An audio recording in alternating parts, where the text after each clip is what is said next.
A linguagem é talvez a característica mais essencialmente humana entre todas a que dispomos. E ela aparece naturalmente, mas não para crianças surdas. Embora sejam aptas a falar, não podem ouvir os sons. A evolução na educação especial sugere que alunos surdos possam aprender a língua brasileira de sinais, a Libras, como língua materna e ter o português em segundo lugar, como segunda língua, o que melhoraria o desenvolvimento da linguagem, da consciência, da aprendizagem e também da memória. No Uniblogs de hoje, vamos saber mais sobre a educação especial para surdos na busca pela verdadeira inclusão.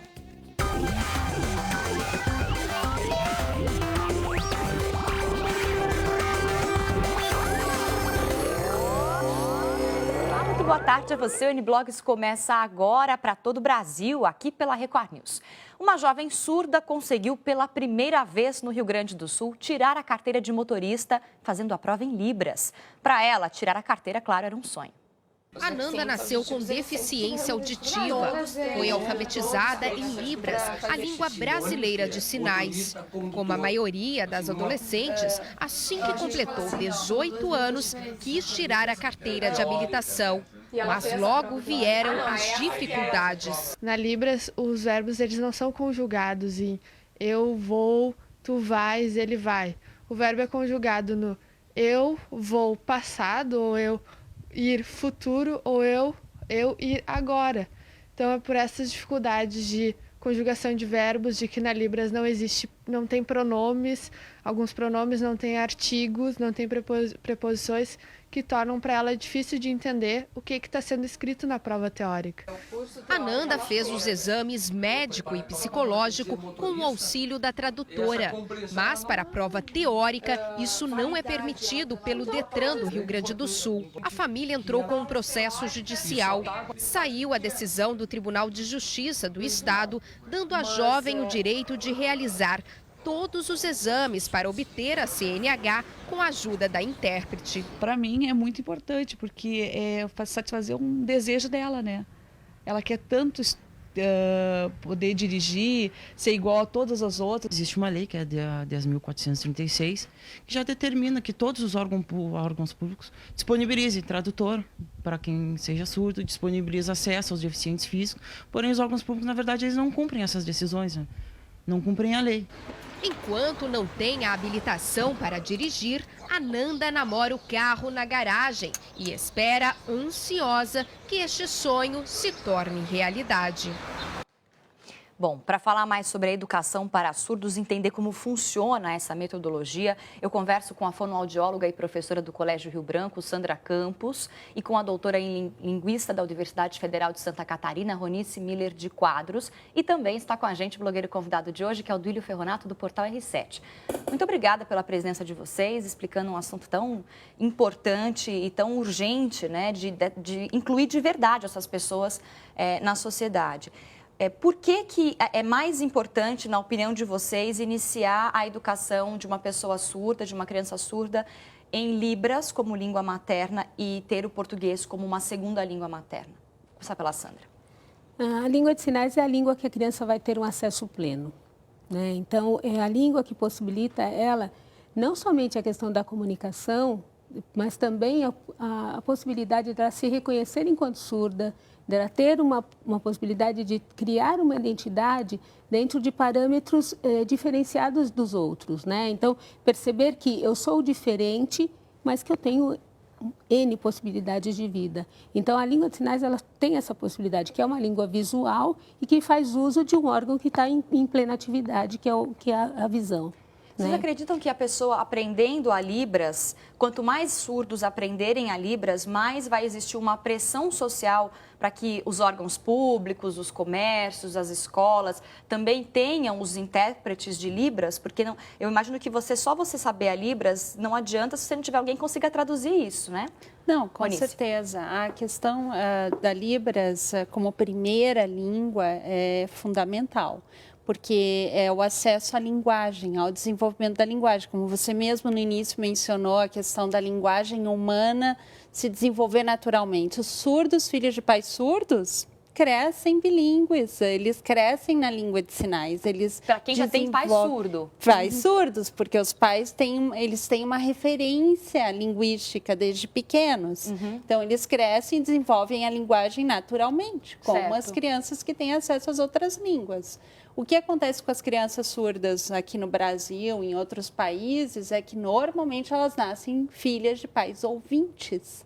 E aí, como filhas de pais ouvintes sem referência linguística, eles ficam sem acesso a essa possibilidade humana de desenvolver a linguagem. Na verdade, a educação vai para a família inteira. Então, quando tem pais falantes e ouvintes, ou não falantes, ouvintes e os filhos surdos, tem uma questão de educação para a família toda, para que todos possam se adaptar àquele filho com essa necessidade especial de linguagem, né, de comunicação. Isso. E aí, com o desenvolvimento, as crianças tendo acesso à língua de sinais, elas desenvolvem plenamente a questão da linguagem, e isso tem consequências de desenvolvimento da interação com as outras pessoas, com conhecimento escolar, com acesso à interação com outras pessoas, com a presença do intérprete de língua de sinais. Por isso que, então, em órgãos públicos começa a surgir a necessidade do intérprete de língua de sinais, porque a língua brasileira de sinais é reconhecida no país, cada vez mais crianças adquirem essa língua. Os adultos surdos usam língua de sinais, então eles têm a demanda de ter acesso à informação por meio da língua de sinais. E isso é uma coisa que vai crescendo na medida em que você propicia o desenvolvimento pleno desde a infância. Eu tenho uma impressão, não sei se o Duílio também concorda comigo, de que muitos pais que são ouvintes desejam que o filho estude numa escola comum, porque também isso tem a ver com a questão da inclusão. Meu filho está dentro de uma sala comum, com crianças, como se fosse uma criança sem nenhuma necessidade especial, né? Quanto tempo é essa alfabetização em Libras? É um processo longo como o nosso, assim, 2 anos? É uma língua, né? A criança, se desde pequena tiver acesso à língua de sinais, ela adquire como qualquer outra, de forma natural. Vai passar... Eu trabalho com aquisição de língua de sinais nas pesquisas que eu desenvolvo. Ela passa pelas primeiras palavras, combina as palavras, depois faz frases, começa a contar uma história, isso no decorrer dos primeiros anos de vida. Sim. Com 3 anos de idade, uma criança já conta uma historinha, já conta o que aconteceu. Em língua de sinais também. Se ela tem acesso desde o início... Com quantos anos pode começar? A partir de que idade? Nós temos um projeto, por exemplo, na escola que nós começamos com 0, né? Então, criança de meses... Jardim da infância mesmo. De meses mesmo. Nós trabalhamos com bebês de meses. E, neste momento, é muito importante você estar esclarecendo para esta família como que funciona essa língua, quem é essa criança, essas possibilidades dela chegar aos 3 anos e ter um desenvolvimento absolutamente igual a todas as crianças. Qual que é o diferencial? É em outra língua. Ela fala outra língua. Isso, então assim, fantástico. E como que essa língua funciona dentro de casa? Então, fazer essa língua circular dentro do ambiente familiar. E daí, consequentemente, a demanda social é outra. Claro. Porque essa criança vai sair na rua, essa criança vai num hospital e ela vai demandar que essa sociedade se mobilize para atendê-la. E a aula é para o pai, para a mãe, para a família toda e para a criança junto? No projeto, nós temos um trabalho diretamente com a criança e um trabalho diretamente com os pais. Então, assim, esses pais têm aula de língua de sinais, porque a gente trabalha na perspectiva de que a criança vai adquirir a língua na interação, como qualquer criança, brincando. E o pai vai ter que aprender mesmo. Né? Porque para ele é segunda língua, para ela é a primeira língua. Olha, gente, em Santos, portadores de deficiência auditiva aprendem português e Libras ao mesmo tempo. O trabalho desenvolvido por uma ONG pretende associar a linguagem à inclusão social. Aqui, a língua portuguesa tem o mesmo peso que a língua brasileira de sinais. Os ensinamentos são direcionados aos surdos. Estão na parede e espalhados por toda a classe. A turma chega a ter 20 alunos. Depois da escola regular, eles aprendem os 2 idiomas ao mesmo tempo. A gente faz essa comparação, ele tem que saber que a língua de sinais é diferente na gramática, ela tem a sua estrutura própria, então é como nós ouvintes, nós vamos aprender um curso de inglês como segunda língua, e aqui o surdo aprende a língua portuguesa como segunda língua. O Fabiano tem 10 anos, é surdo, há 4 meses faz esse curso aqui em Santos. A família dele é surda. O pai e a mãe também têm essa deficiência. Inclusive, a mãe é professora de língua de sinais. Por isso mesmo, ele tem uma facilidade nesse aprendizado e até ajuda os colegas de classe. A Rose é a coordenadora do curso e vai fazer essa tradução simultânea para a gente bater um papinho com ele. Dona Rose, por gentileza, primeiro que ele se apresente na língua de sinais, né? Meu nome, Fabiano. Meu sinal é esse, na comunidade surda. E o que representa para ele estar nesse curso e poder ajudar no aprendizado dos próprios colegas?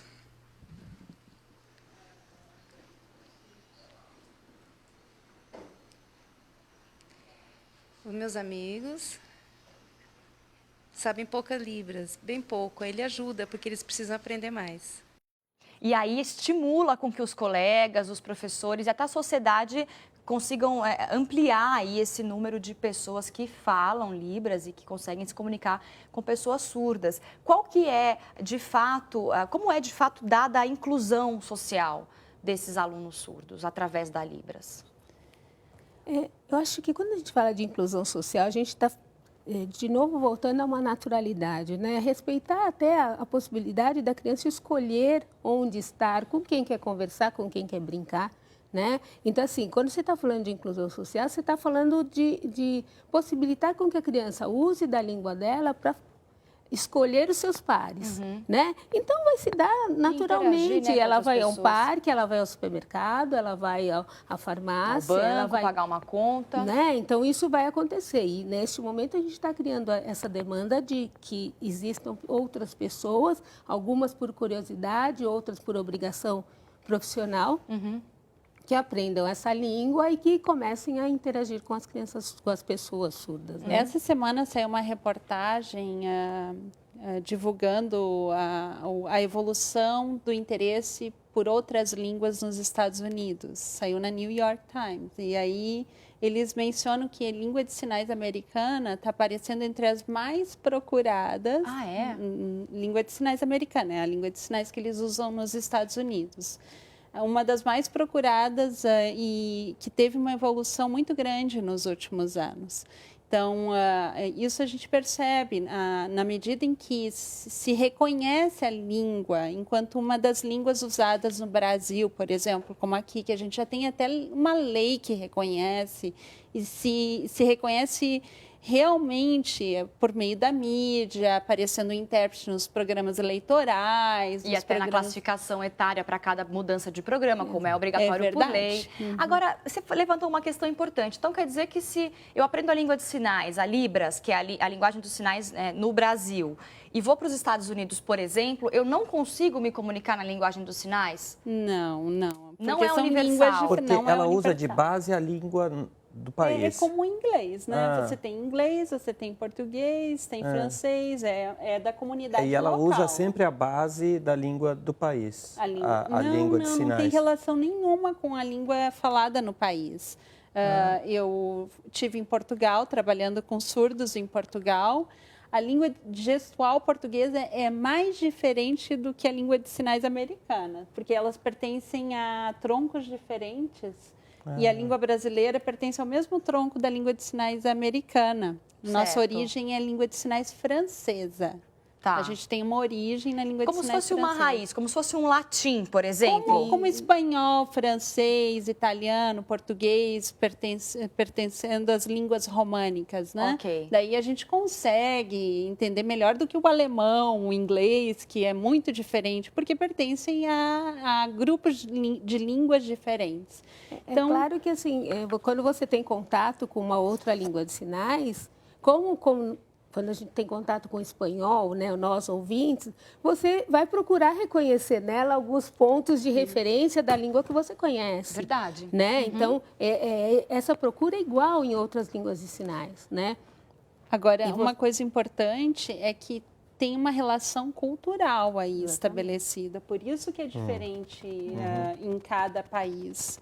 A gente está falando de uma comunidade que usa essa língua, que no nosso caso é a comunidade brasileira. Então, surdos brasileiros e nós ouvintes que usamos a língua de sinais, que aprendemos essa língua, a gente passa a integrar essa comunidade e a gente também se torna bilíngue sendo ouvinte. Por isso que é interessante outros colegas ouvintes também terem acesso à língua de sinais. Ele passa a ser bilíngue. Claro. No momento em que ele aprende a língua de sinais e consegue conversar com outros surdos. Eu tenho uma pergunta assim, só para eu entender. Quando a criança está estudando em Libras, aprendendo a linguagem dos sinais, mesmo na primeira infância, já vai se desenvolvendo.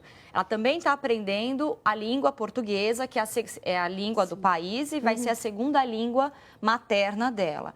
Ela não vai, ela aprende a vocalizar, a falar aquela palavra na língua portuguesa, pela leitura de lábios, ou não sei como é a metodologia, ou não é esse o foco? O foco é só escrita e leitura em português e comunicação em Libras? Veja bem, nós estamos falando de dois espaços diferentes, o espaço clínico e o espaço escolar educacional. Certo. Né? Então, no espaço clínico, a possibilidade de você desenvolver a oralidade é muito grande. Certo. Né? Então, assim, ela tem capacidade biológica para falar. Exatamente, essa capacidade está nela enquanto humana. Certo. Né? E ela pode ser desenvolvida. Certo. Enquanto que no espaço educacional, o foco é educacional. Então, a língua portuguesa vem como uma disciplina formal. De alfabetização. De formação certo. mesmo, né? Então, são dois espaços diferentes. No espaço clínico, ela vai ter a possibilidade de desenvolver essa oralidade até o que for do limite dela. Do plano de trabalho e que inclui, inclusive, o limite que a pessoa se reconhece. Agora, dentro do espaço formal, por exemplo, na Escola para Crianças Surdas Rio Branco, nós optamos pela educação pela escrita do português. Então, a oralidade, eu não posso deixar que essa oralidade interfira no desenvolvimento desta criança como leitor e escritor, porque algumas vão ter uma habilidade maior, outras vão ter uma habilidade menor. Mas eu tenho que garantir que todas tenham acesso ao português escrito. Outra coisa, e aí você aprende a ler e a escrever o português. E outra coisa importante é que o espaço educacional trabalha para além do português e da Libras, né? Vai trabalhar com conhecimentos gerais, claro. Os conhecimentos curriculares. Então, a criança já no primeiro ano pode estar trabalhando com um projeto estudando água. Estudando a água.